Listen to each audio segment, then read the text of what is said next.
All right guys, welcome back for another video. This is a really special video for me. This is the Media Room Update 2020, and I'm calling it that because we're always changing things. So this is, in fact, maybe we should call it the spring edition of our Media Room. No, this is the final, right? We'll see. So you guys may remember we did a video, I think last fall, showing you our media room as it was then. And we had an OLED TV in there, a 77-inch TV with these awesome nano leaves on each side of it. And it looked really, really cool. But we made some changes that I think are for the better. And I think you agree with me on this. We have a big room in here. It's like 19, 20 feet wide and really long that way. So in designing this room, we think this was the best setup. So we added a projector and we added a projector screen. And we added more chairs and a riser. A lot more chairs. I think we're finally ready to show it to you. What do you think? Yep, let's do it.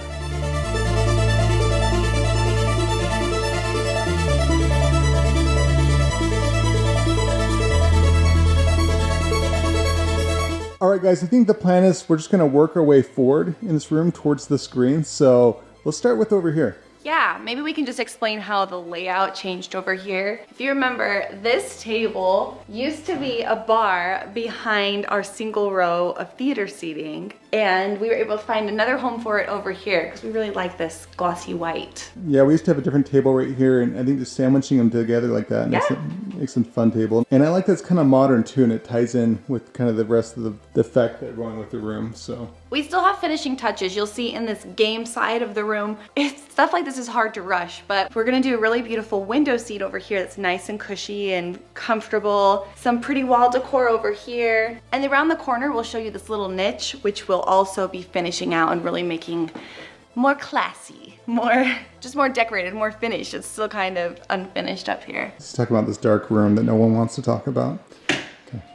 Let's not film it. Yeah, and along with this glossy, beautiful table, we also have a glossy air hockey table. So we added this actually at Christmas time. This was a surprise for the kids, and they loved it. They love it, yeah. It's fun to hear them. It like plays this music. It sounds like a baseball game or something, and the kids like to come up and play some air hockey.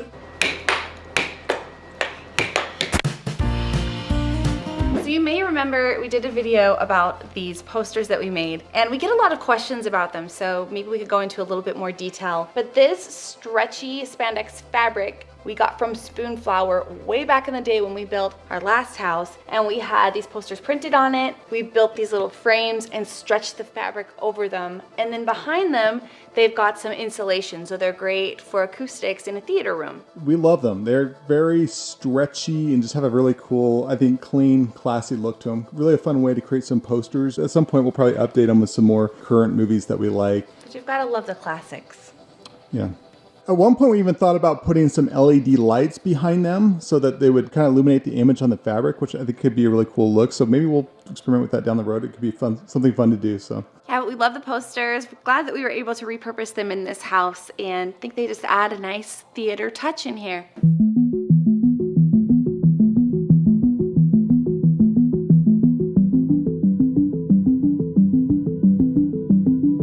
Okay, now something else we added into this room that you guys have not seen yet is this curtain. So you'll notice that we have this little rod that bendies all the way across the room here. And I'm gonna have Amanda demonstrate this.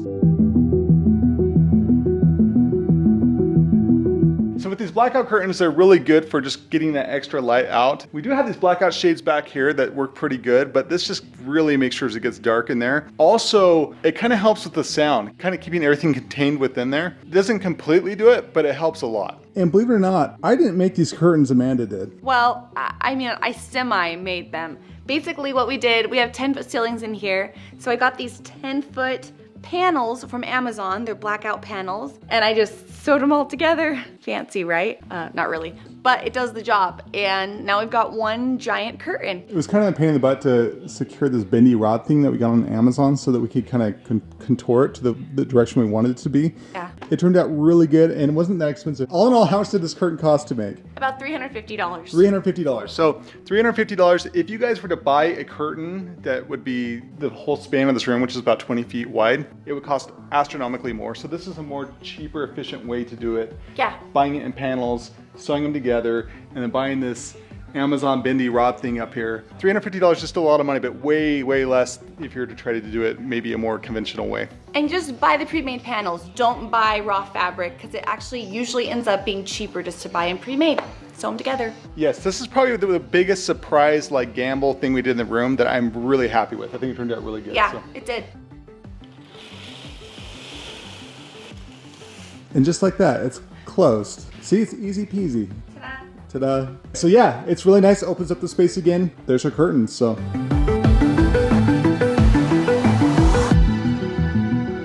Alright guys, you may have remembered this from a previous video that we did on our media room. These are our Valencia Theater seatings from Valencia Theaters. What the heck are they called? But these are the Tuscany chairs from Valencia Home Theater seating. We love these. Like to find excuses to come up here and just sit in them because they're so comfortable. Yeah, probably my favorite part about them is just how comfortable they are. They're really, really soft. So it's something that I would say has been an upgrade over our previous chairs. Yeah. We've been really happy with them. They really are nice, and we love that they're power recliner. And you guys can watch our video on these where we did a whole in-depth thing, kind of showing everything they do. So be sure to check that out. We'll link that at the end of this video so you can watch that.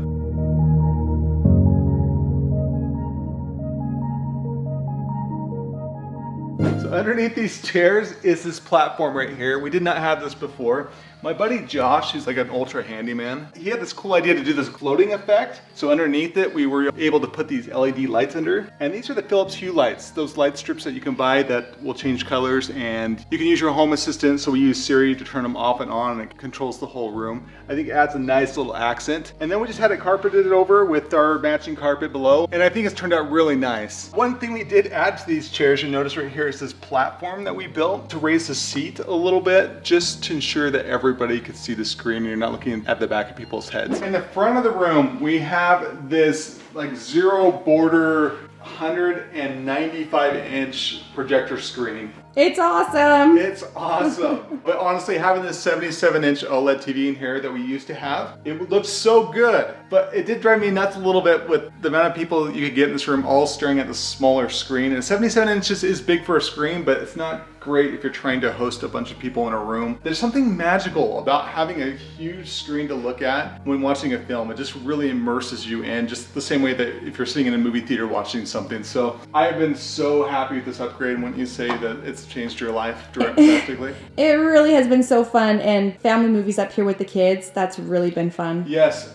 We watched the whole series of Harry Potter, and I've actually never seen them all. And the reason why is because they made part 1 and part 2 the most horrible movies I've ever seen in my life. And I didn't read the books, and let's be honest, they don't have pictures in them. So Amanda did, and she told me to keep going, and we watched the whole series on here, and it was so good. They were so good. So cute. Our little 2-year-old, after we watched this whole series, now he'll say, I want to watch Harry Potter. Harry Potter. It's not really a movie I'd recommend for 2-year-olds to watch. That's not. So the screen I went with, as I mentioned, is 195 inches, which when you're buying a screen, you want to make sure that it's going to be compatible with your projector, and maybe more importantly that your projector is going to be more compatible with the screen. So in case you're wondering, I got the screen and I got the projector from the guys at ABS Science. I worked with Mike Garret over there, and he has been awesome to work with. He is actually the one who helped me with my last house when we did our dedicated home theater. And it's so nice to have smart people like them that know what they're talking about.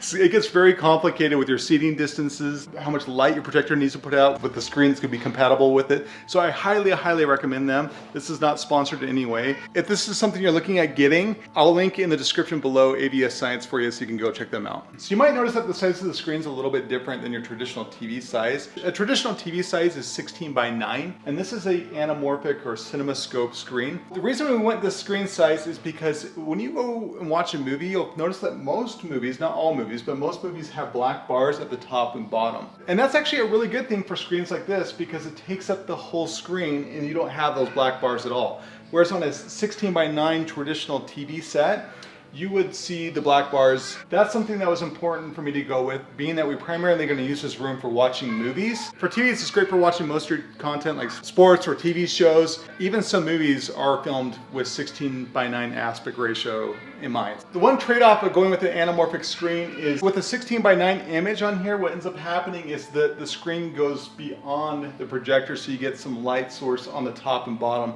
So to fix that, I have to shrink it down. But it's still pretty big. That's true, because even though I'm shrinking it down with the size of the screen, it still ends up being like a 130-inch image. So hopefully that explains a little bit more about anamorphic versus your traditional 16:9 aspect ratio for you. Another thing you might notice is we have these lights behind the screen. Those are also the Philips Hue light strips that we use for our platform that we built in here. And I do love these because of how they synchronize with Apple HomeKit, which is what I use. You can change the color of them. So it creates a really cool mood. Or sometimes I just turn them off during the movie so there's no distraction at all. So I do really like the effect that it creates in the room. For the projector in this room, we went with a JVC RS3000. I was really worried about finding a projector that would make me happy after owning an OLED. And as you guys know, OLED pictures are just amazing. So they have those perfect blacks. So I wanted to make sure that this projector would have good blacks, and it does. It's not as good as an OLED, but for the size of screen I'm getting, it's awesome. This is the JVC RS3000, and I highly recommend it. It's a really good projector, so happy with that.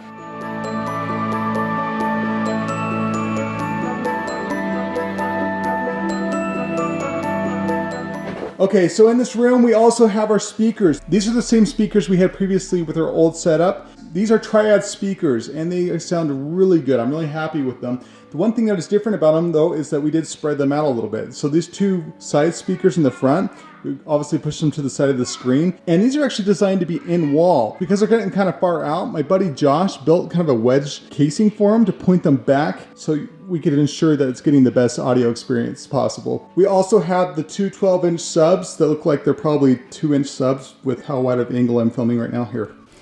See, those look a little bigger, don't they? Anyway, and then above the subs, we have 4 Atmos speakers in the room. I had a friend tell me that Atmos speakers are kind of like going from the leap from standard definition to HD, and he's totally right. It adds such a cool effect when you're watching a movie that supports it. It fully immerses you into the scene and it feels like it's just right on top of you. So say a scene, it's raining, it feels like it's raining on your head. So you might want to grab a poncho. I highly recommend getting Atmos speakers if you get the opportunity in the right space. They are awesome. And I probably should mention that we have these 2 side speakers in the room. I kind of feel like it'd be rude if I didn't just take a moment to mention them. So there you have it. So that is our setup for our media room in the year 2020 for our spring edition. So hopefully that was fun for you. But it has been a lot of fun. We watched a ton of movies in here with our family. It has been a good way for us just to kind of relax during this non-eventful quarantine life. Some of you might be asking about those nanoleaf lights that we had in this room that looked amazing. They were a huge statement when you walked in the room with so much light and power and glory. The problem is when you have a projector screen,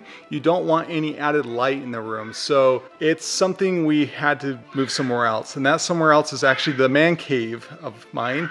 It's gonna look really good, and I can't wait to show you that. We also had our TV that we used to have in this room, in that room as well, so that's coming very soon, the reveal of the Man Cave 2020 Spring Edition. So, anyway.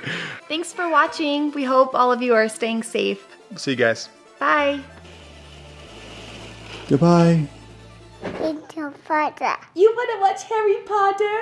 His butt's all wet because he's covered in pee, so I'm gonna put him down now. It's not, it's just his milk from his cereal. Oh. Harry Potter. He loves Harry Potter.